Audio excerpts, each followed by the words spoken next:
And I tell you, when I look at where this country is at today, more than about whoever's in charge, what makes me so sad is what it's done to us.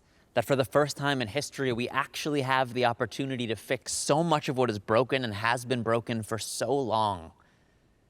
But we just hate each other so much that we can't actually do anything. We can't actually solve anything. We lose sight of the people that we care about because we're so lost in the fight, lost looking through those eyes of hatred. It's like, that point in a fight with a boyfriend, girlfriend, husband, or wife where it's no longer about whatever it was about, and you just want to punch every word that comes out of their mouth. That's where our country's at right now. And I'm afraid we're too busy bickering to fix much of anything, too concerned with being right to do what's right, that we're too busy calling each other names to acknowledge each other's suffering. And I know this is coming from a white man who could not possibly understand what it's like to be discriminated against. For every word, action, and glance to be influenced by the color of my skin, to have generations of discrimination riddled in every inch of the system that we live in. And I know this is coming from a New York City kid who couldn't possibly know a thing about how the rest of America lives, about living in a town that's been turned upside down by so many years of the same establishment polishing their crowns, about having your livelihood turned inside out while the media laughs, about how those racist, sexist, ignorant clowns are dragging our country's culture down. I couldn't possibly understand how infuriating it is to feel like second-class citizens living in a land that doesn't care about them. But I do know a thing or two about changing people's minds.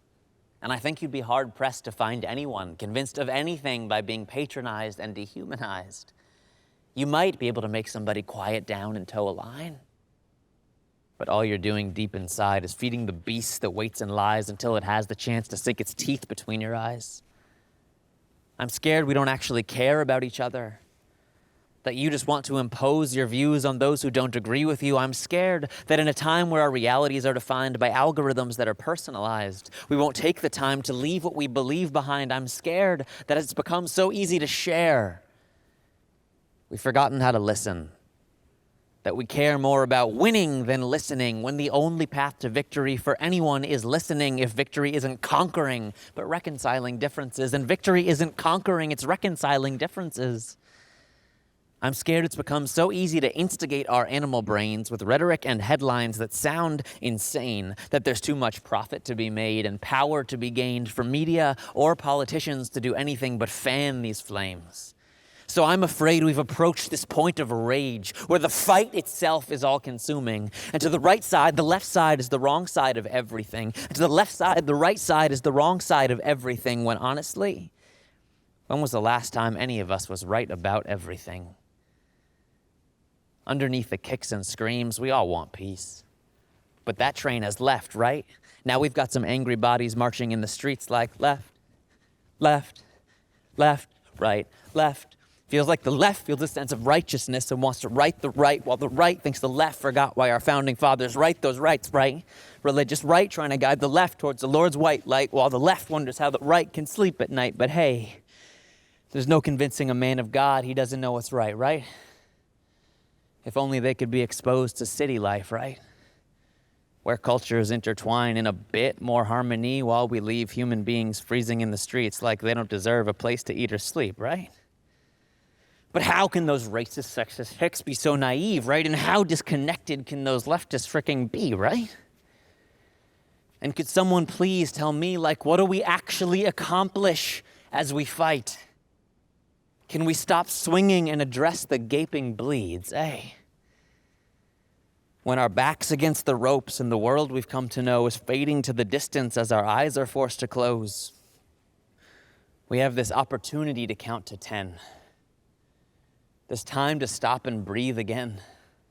A brief moment of peace again. Maybe we could breathe it in. And remember then that as two boxers get too close to hit each other, they hug each other. And not because they love each other, but because when two people get too close, it becomes too hard to strike each other. It's hard not to smell the humanity on one another. It is confusing to see our reflection in our enemy's eyes. helps us start to recognize where our actions might be misaligned with these identities that we've defined. When we let the fight take us over, we become unjust in our fight for justice. It's just this fight till someone's left bloodless. We create imbalance in our fight for equality. We see quality only where we want to see.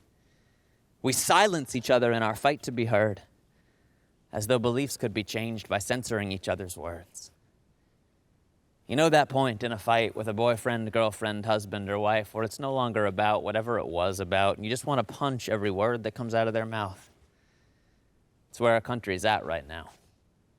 And I'm afraid that we'll keep fighting right up until there's nothing left. But we got this great piece of land together. We got kids together. Maybe we can try and hear each other out.